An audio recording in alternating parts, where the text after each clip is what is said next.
So I'm again supporting a balanced budget amendment to the Constitution. Part of this very bad budget deal was a requirement that we have a vote. They didn't say what version, that's the key. The version that passed in '95 said that you've got 7 years to balance the budget. Actually, we did balance it in 5 from the day of that vote. And it was neutral. You can do it with revenues, taxes, or you can do it with cuts, or you can do it with both. There are some who want to have a constitutional amendment that says you can't have revenues. You have to have a 66% vote to close a tax loophole or create any revenues. That won't get us there. If you don't have some revenues, you can't balance the budget. People say, well, just cut. If we wanted to balance this year's budget by just cutting, this is how big the problem is. Eliminate the entire military of the United States of America. Not a single soldier, airman, Navy, Marine, nothing. Eliminate all the rest of everything you think of as the government. Everything else. There's no federal judiciary, no federal prisons, no border patrol, no Coast Guard, no weather service, no National Centers for Disease Control. It's all gone. All those things are gone. Eliminate all that stuff. Just say, okay, we're going to have the ultimate libertarian society, no government. And all we'll do is issue checks for past obligations, our debt, Social Security, and other things. We would still have a deficit this year. So you can't get there by just cutting. That's how big the problem is. So you need a balanced approach, which includes letting some tax cuts expire. We have spent $5 trillion on tax cuts over 10 years, money that has gone back to people, yes, but I don't believe that when you look at the job performance, it's doing what we need, and it doesn't leave us room to invest.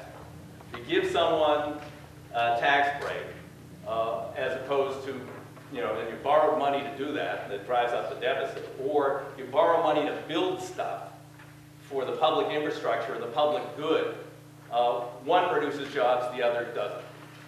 If I had this conversation with Vice President Biden just when he came around trying to sell this budget deal, and I said, look, is your Social Security tax holiday in there? He said, no, but we're going to fight for that because that's a job creator. I said, tell me how many jobs that's created. He said, well, we know that that's giving people money and they've gone out and bought things. I said, what do they buy with the $10 a week or the $20 a week? What do they buy? What they put people to work? Stuff made in China. Maybe they bought gas for their car because the price is up so much. Who'd that put to work? People can use the money, sure, but did it put anybody to work? We got a huge problem.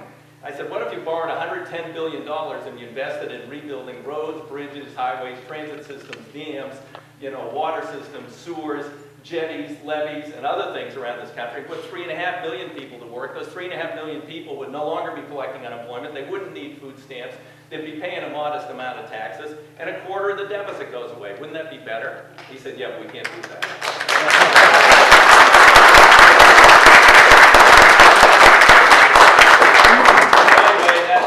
And now we have the Super Congress. 12 people appointed by the leadership. They have no rules except they're supposed to report $1.5 trillion of deficit reduction by Thanksgiving. And I signed a letter this week. There were only 16 of us who signed it, or last week. I like to think that was because people were just out of town and they weren't available. But the letter said 4 things. One is, you should meet in public. We sent it to all the people on the committee and the leaders saying they should meet in public.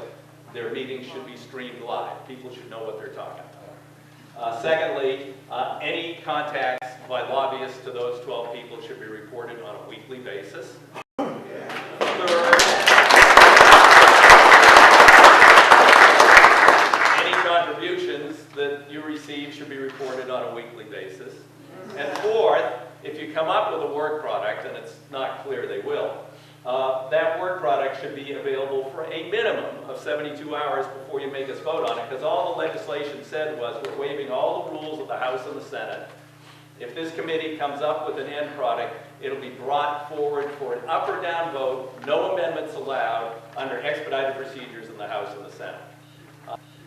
So, I'm very concerned about where this Super Congress might take us. If the Super Congress doesn't come up with something by Thanksgiving, then the Congress assembled has another 30 days to come up with $1.5 trillion of deficit reduction, cuts, revenues, whatever you want to do it. And if Congress fails there, then automatic cuts go into effect, 50% in what's very broadly defined as national security, which would be the Pentagon, the State Department, veterans, which shouldn't be in there, but veterans and Homeland Security, and then over here, everything else, including Medicare, up to $120 billion on that side of the ledger. And the theory is that these cuts will be so, threatening that people will agree. Well, I don't know that that's going to work, especially since the 6 Republicans on the committee have all signed a pledge to a guy named Grover Norquist. And Grover Norquist says that you can't close a tax loophole or increase a tax rate and realize revenue to defray the deficit or the debt. The only thing you can do if you have more tax money is use it to reduce taxes. So you can't have any revenue source to deal with this huge problem. Now, hopefully someone will break from that, or who knows, but we'll see. We need a balance. The president talked about balance, which would be both revenues and cuts. He abandoned that, unfortunately, and we ended up with this product. Other than that, I've just met with Doug Robertson, one of the county commissioners, and I've met with commissioners all around my district to talk about a proposal that we're working on. We do not have a detailed plan as yet on a different way of managing the O&C lands here in Southwest Oregon. They're absolutely unique lands in the federal system, managed by the BLM. They came back to the government because of a failed private railroad. Their revenues are supposed to go 75% of the counties for vital services, 25% of the federal government. And we're talking about moving those lands out of BLM control to a trust based here in Oregon with trustees from Oregon. Congress would set the rules on how the lands would be managed in the future. And then we expect the trust would lease out those portion of lands available for timber under the rules set in the law by Congress. Get a upfront payment for a long-term lease. There is what's called patient money out there. Not everybody is a Wall Street speculator who wants massive returns and is speculating buying a stock 1,000 times a minute with a supercomputer.